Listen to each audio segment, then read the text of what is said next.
morning, everybody. Hi. It's happy Thursday.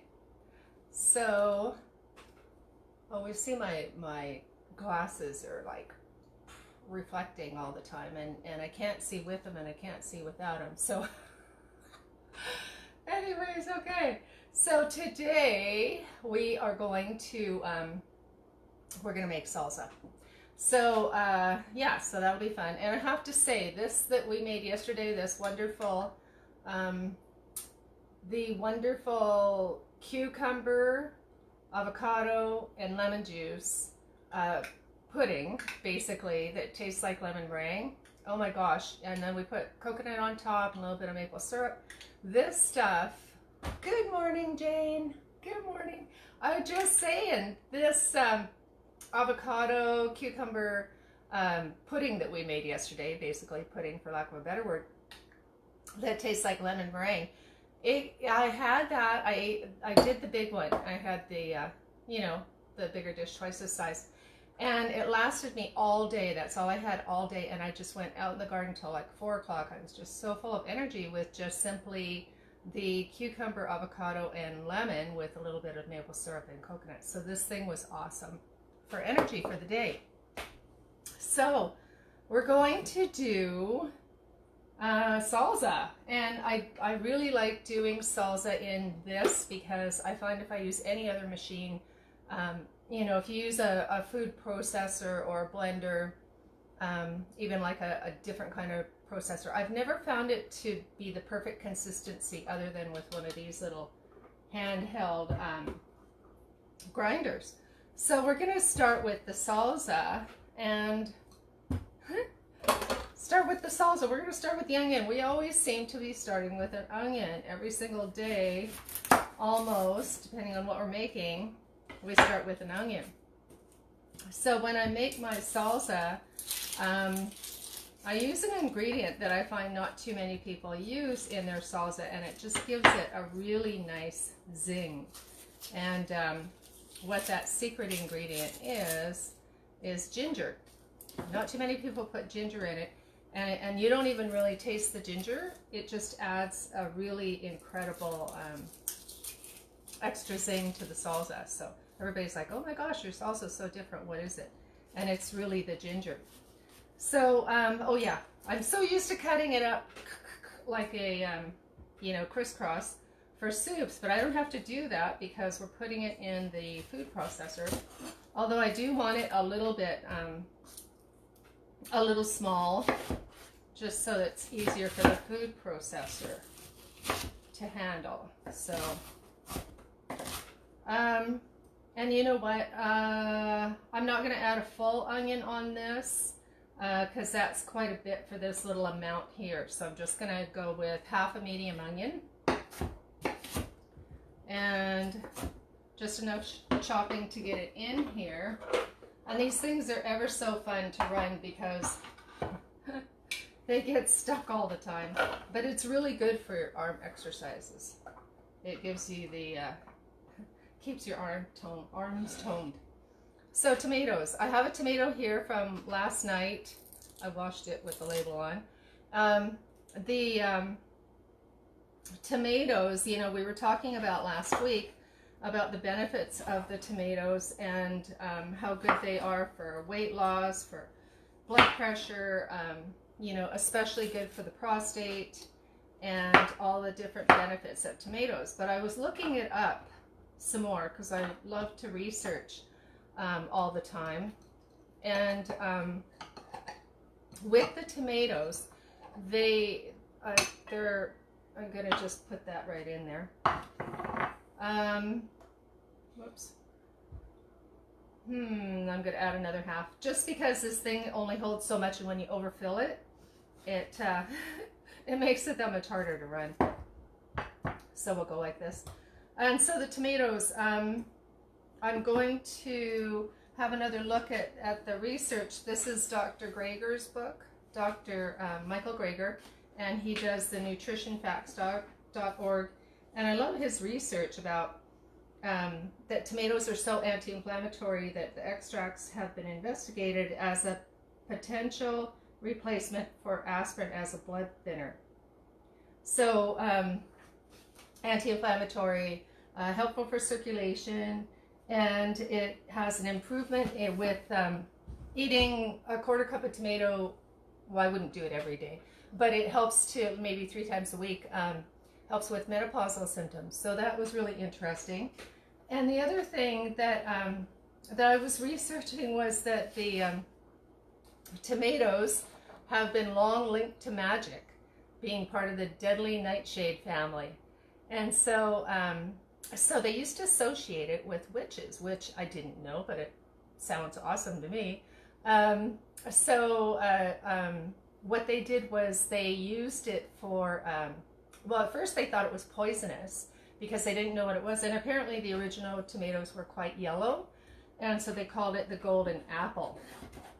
And they, the reason that they thought tomatoes had something to do with witches was because they made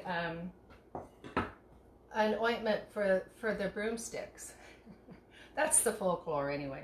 I was just looking up for, you know, how tomatoes came into, you know, into North America anyways. And they were, I think they were from Spain originally. And so that's where they came from. And then when they brought them over, of course, that was during the Spanish Inquisition. I'm not sure on that. Don't quote me on that.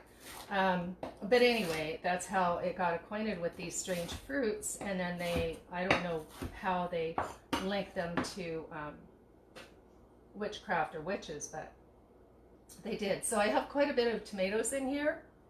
And then the peppers. So your peppers, you know, I know they're all nightshades, right? And there's been so much... you know, it all depends on how you are. If you have an inflammatory condition, and if you have intestinal issues and that kind of thing, then you probably want to watch. Hey, Andrea! Aw, that's so nice. That's awesome. I just forgot my other spoon. I'll just be right back.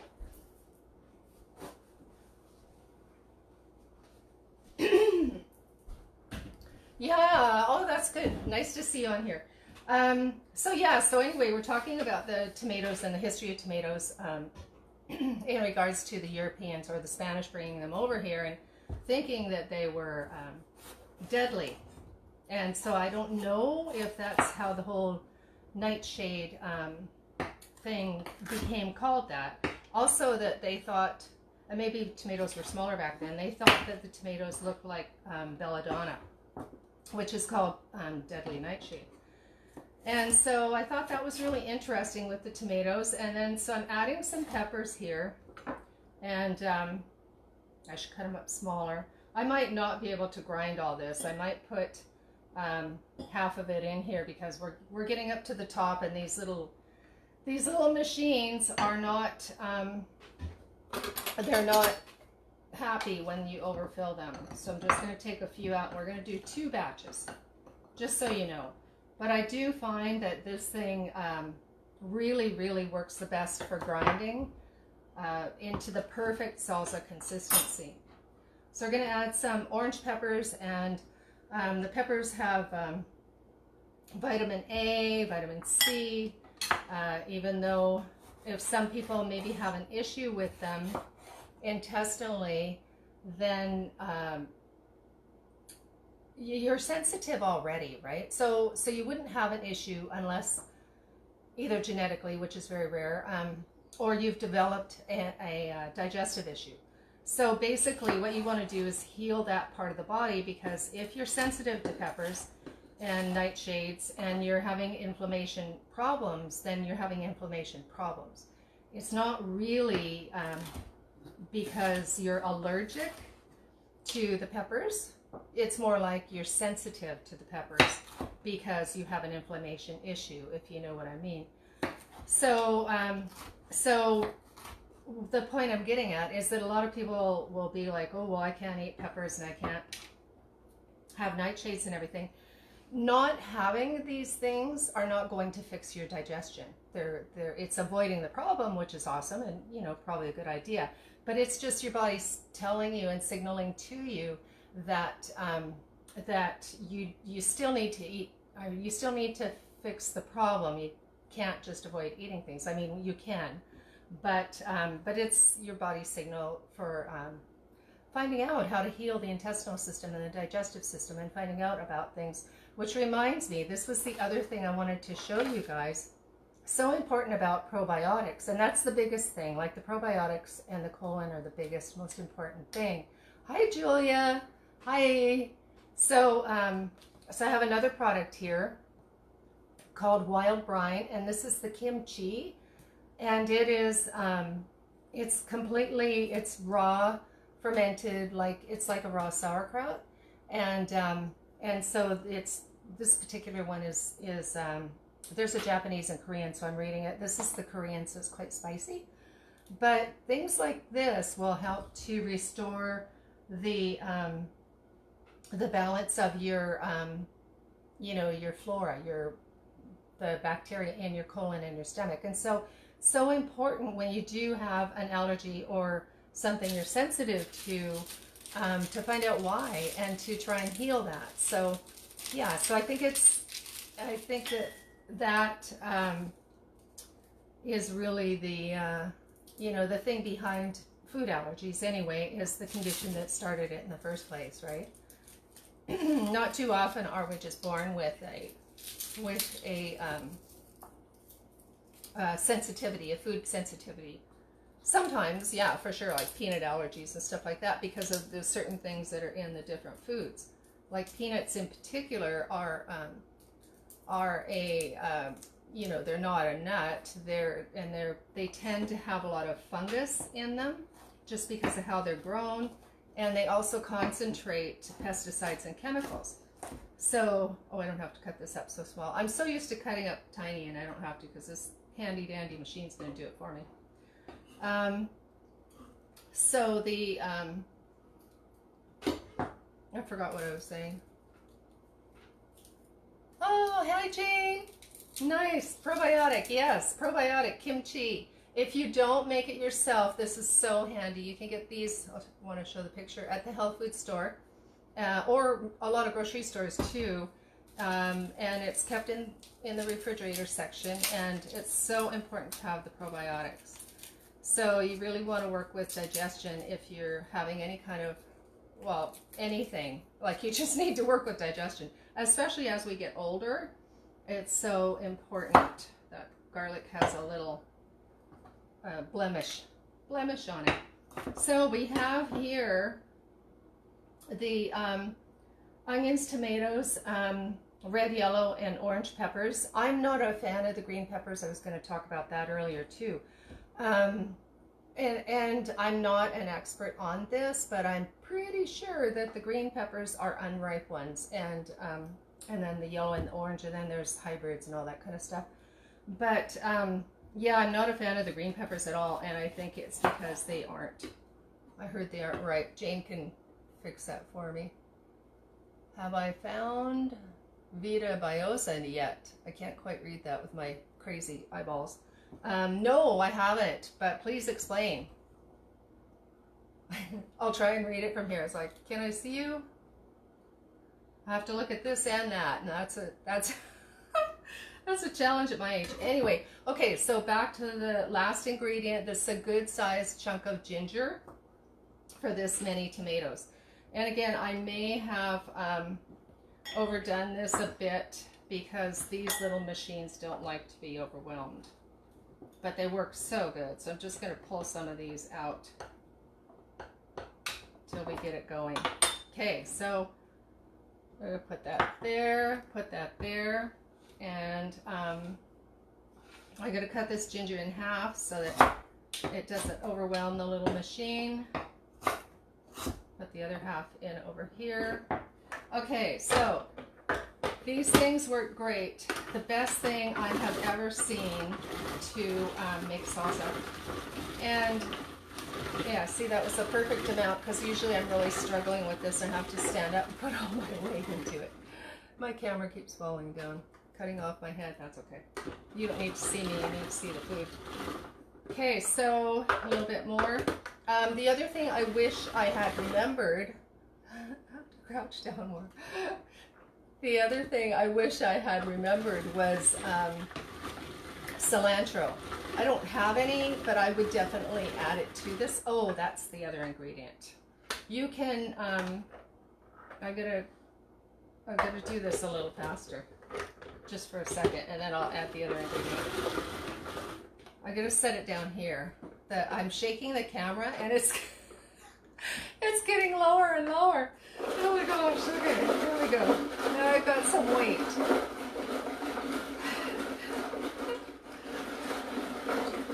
Oh God, what a comedy show. Sorry, you guys. Okay, so try not to shake the camera. And you can see that that's coming down to a nice consistency.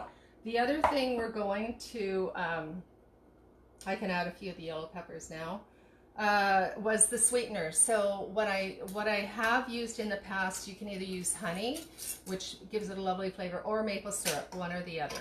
And so always, if you are going to use honey, use an ethically sourced local beekeeper. But most of the time I will use maple syrup. And so it's just that much more, depends on the flavor, right? So try it with both. That's what I can say, is try it with both. So we're going to, add a little bit of this to it. And I do have another salsa recipe, seeing as how the camera is sliding down on me here. Oh yeah, right. And I seem to have technical difficulties, but we can't all do everything all the time perfectly perfect, and I'm so not into perfection. Okay, so we have, recap again. Hi Leanne, new people. We're making salsa with onions, tomatoes, 3 different colors of peppers, garlic, and we just added some sweetener. You can use honey or maple syrup. Okay, we talked about kimchi and probiotics. Whoops. Okay, I don't want to drip that all over everything, but I'm going to anyway. So you guys can see it's just got the really nice consistency. And so what nice and chunky and fresh, that's just exactly right. So what I'm going to be doing, I'll put this in the bowl and then I'll grind up the rest.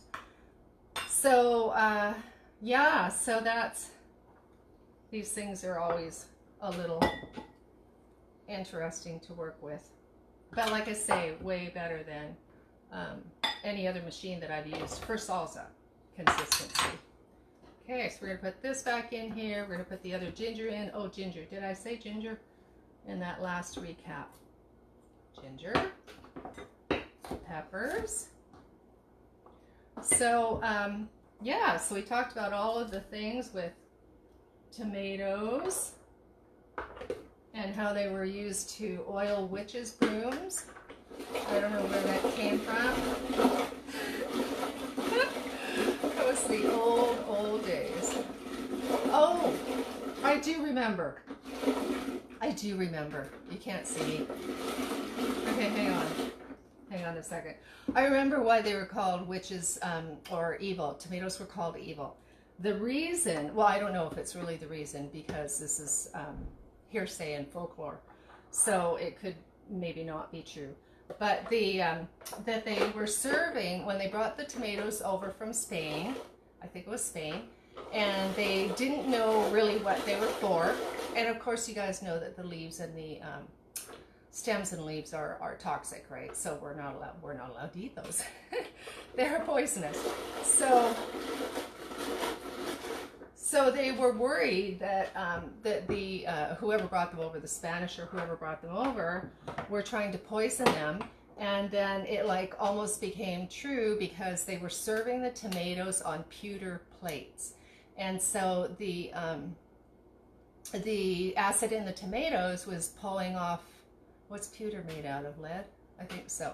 Anyways, so the tomatoes were pulling out the lead, I think, whatever it is, impure. And then the people were getting sick, and so they were blaming the tomatoes. And then whoever was serving it, I kind of think that's where the witches thing came from, was that the witches were serving tomatoes and putting a curse on you. So anyway, it was kind of interesting. I just kind of ran through a few different articles, and that was, I found that really interesting, because it's always interesting to hear all the folklore and traditional beliefs at that time. So there you go, right? We're always changing our beliefs based on experience, and I think experience is a better word than science or anything else. I think based on experience, and I think that covers it. Anyway, so what I would do with this is beautiful, you guys. Beautiful salsa. I wish I had cilantro. What I thought of, but it won't give the same flavors. You could put parsley or collards in here just for a little bit of green, which I probably will do so that it makes the perfect picture, because I really like to have the food look as pretty as it tastes. And so there's the salsa. And I wanted to show you something else as I creep lower and lower into the camera, because my camera gravity is pulling it down. Okay, so the other thing, since there's new people here, I just want to mention the avocado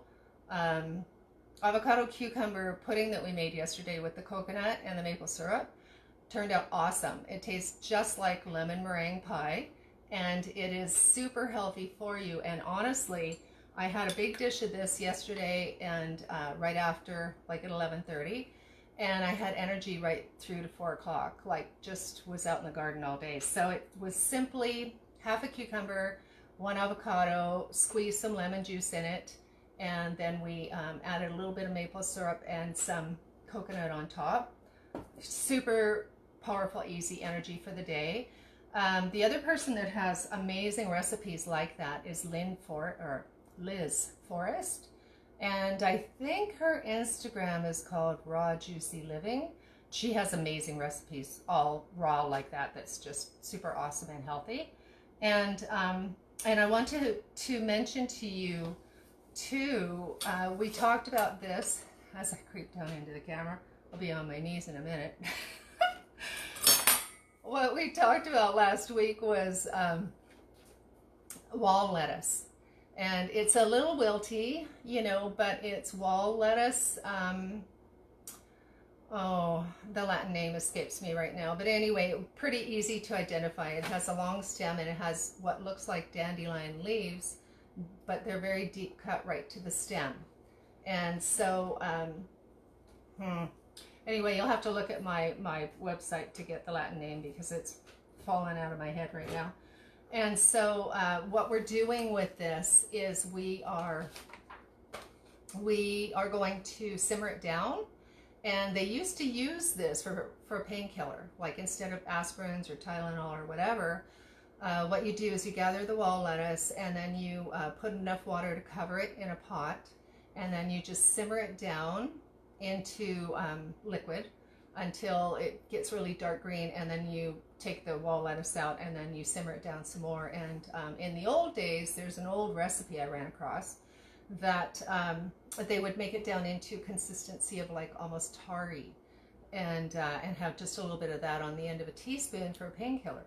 So I'm going to give that a try, and I'm also going to render it down into a salve, so that you know, so for like back pain or massage or that kind of thing. And I see tomatoes originate in South America. Okay, so well, I've got here I was just reading off the thing. In the early 16th century, Cortez and other Spanish conquistadors became the first Europeans to encounter tomatoes. But it was around 15... Oh, okay, Bob's right. You know, Bob is always right. It was around 1540 when the first round tomato from the Americas floated across the Atlantic on a Spanish ship and landed on European shores when the first tomato arrived in Europe. Aristocrats bought them by the bushel, but many got sick and died, and that was because of the oh yay, Latica. Oh, sorry, I'm going ahead of myself. Anyways, that was really good about the tomatoes. So there you have all the facts on the tomatoes between Bob and I, and Bob does know everything. And thank you for watching, Bob. That's awesome. And Latica moralis is the Latica moralis for the wall lettuce. And oh, it's also very edible. You can eat this. It has a mild flavor. You can put it in salads. It's a completely edible wild plant. So be sure to check that out. And so that was fun, you guys, even though I'm getting lower and lower. We'll catch you tomorrow, and I will secure my camera a little bit better so it doesn't keep dropping down. See you guys tomorrow at 11. Have a great day, and you can check out more funny videos on my YouTube channel.